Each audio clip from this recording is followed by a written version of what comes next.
بسم الله الرحمن الرحيم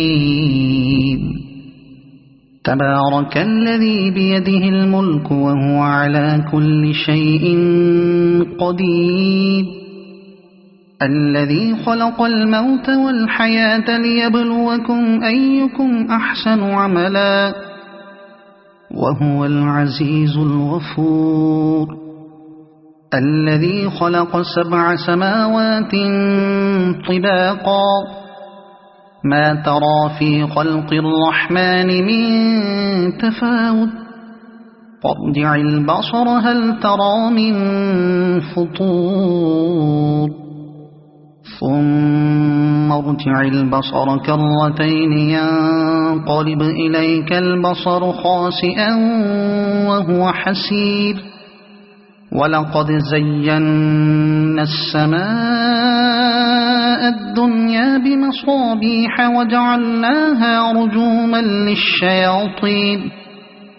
وجعلناها رجوما للشياطين وأعتدنا لهم عذاب السعير وللذين كفروا بربهم عذاب جهنم وبئس المصير إذا ألقوا فيها سمعوا لها شهيقا وهي تفور تكاد تميز من الغيظ كلما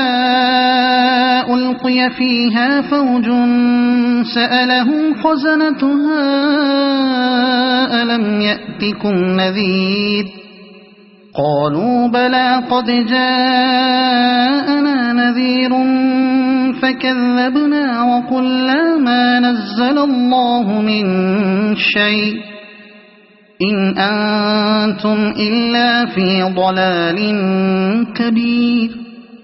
وقالوا لو كنا نسمع أو نعقل ما كنا في أصحاب السعير فاعترفوا بذنبهم فسحقا لأصحاب السعير إن الذين يخشون ربهم بالغيب لهم مغفرة وأجر كبير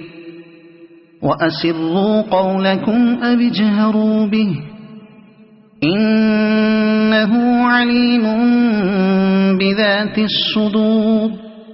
ألا يعلم من خلق وهو اللطيف الخبير هو الذي جعل لكم الأرض ذلولا فامشوا في مناكبها وكلوا من رزقه وإليه النشور أأمنتم من في السماء أن يخسف بكم الأرض فإذا هي تمور أم أمنتم من في السماء أن يرسل عليكم حاصبا فستعلمون كيف نذير ولقد كذب الذين من قبلهم فكيف كان نكير أولم يروا إلى الطير فوقهم صافات ويقبضن ما يمسكهن إلا الرحمن إنه بكل شيء بصير أمن هذا الذي هو جند لكم ينصركم من دون الرحمن إن الكافرون إلا في غرور أمن هذا الذي يرزقكم إن أمسك رزقه بل لجوا في عتو ونفور أفمن يمشي مكبا على وجهه أهدى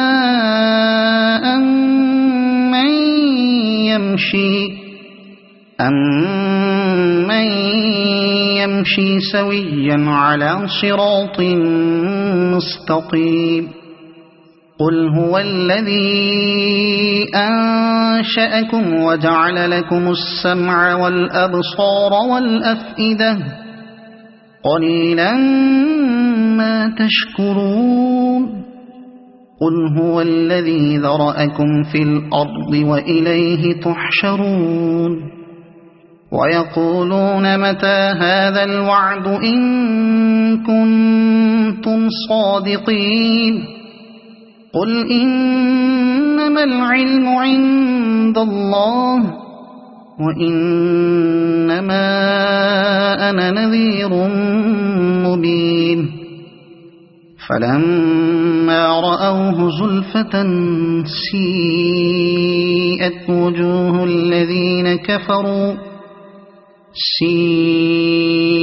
وجوه الذين كفروا وقيل هذا الذي كنتم به تدعون قل أرأيتم إن أهلكني الله ومن معي أو رحمنا فمن يجير الكافرين من عذاب أليم